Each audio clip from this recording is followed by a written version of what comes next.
Today we want to talk about a phrase that I heard from a friend of mine a number of years ago when I was studying in Holland. And he said to me, people don't care how much you know until they know how much you care.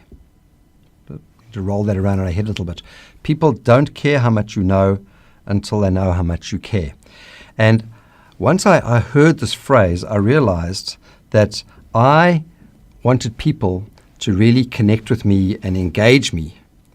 And I thought they would do that automatically. But really what was happening is they were looking to see how much I really cared for them and how much I was really engaged in their world. So if we want to make this come true, there's three things that we have to look at.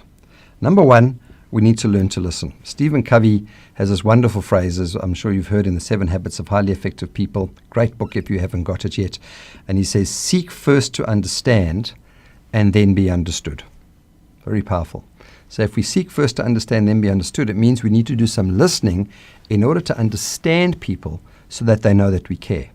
It's funny how listening alone is an incredible way of communicating that we care.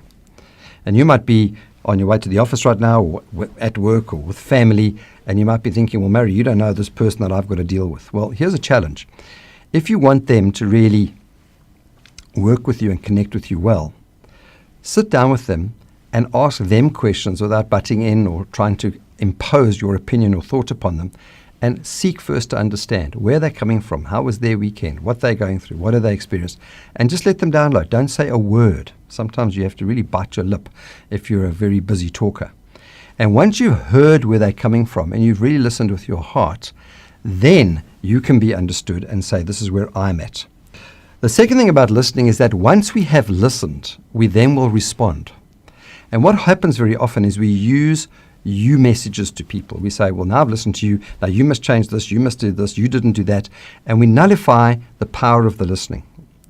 So what I suggest you do, and you'll read this in many books, is use I messages, saying, I struggle to understand what you just meant there. Or may I suggest something? Or I think this. And when you do that, you soften the approach and you come alongside the person rather than coming at the person. And it changes the dynamic quite radically. The second thing that we need to do is we need to have some empathy.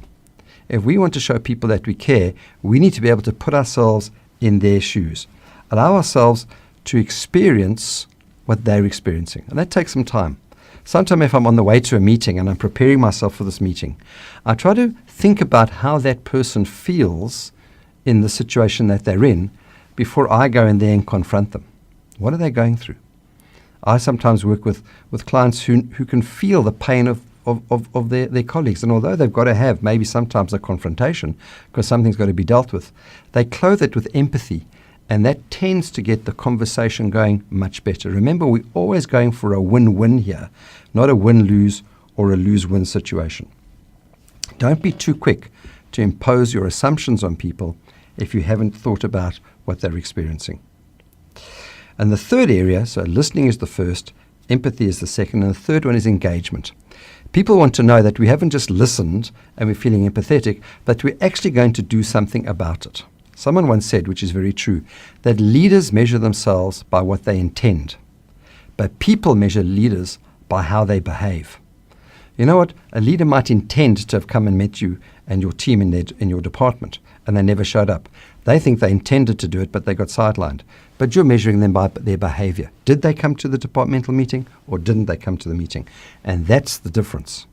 So a key thing here is to make sure that if you are going to engage, do it honestly and genuinely, and if at all, do it quickly. If a person needs you to engage, be there. Because the longer the period of time between the listening and the empathy and engagement, the more time there is for speculation and mistrust. He won't come. No, he always says these things. He never does it. And that can create a lot of animosity in situations. People really appreciate it when you show up on time and do the things you say that you're going to do. So 3 things to do if you want to show how much you care. Listen, show empathy, and engage.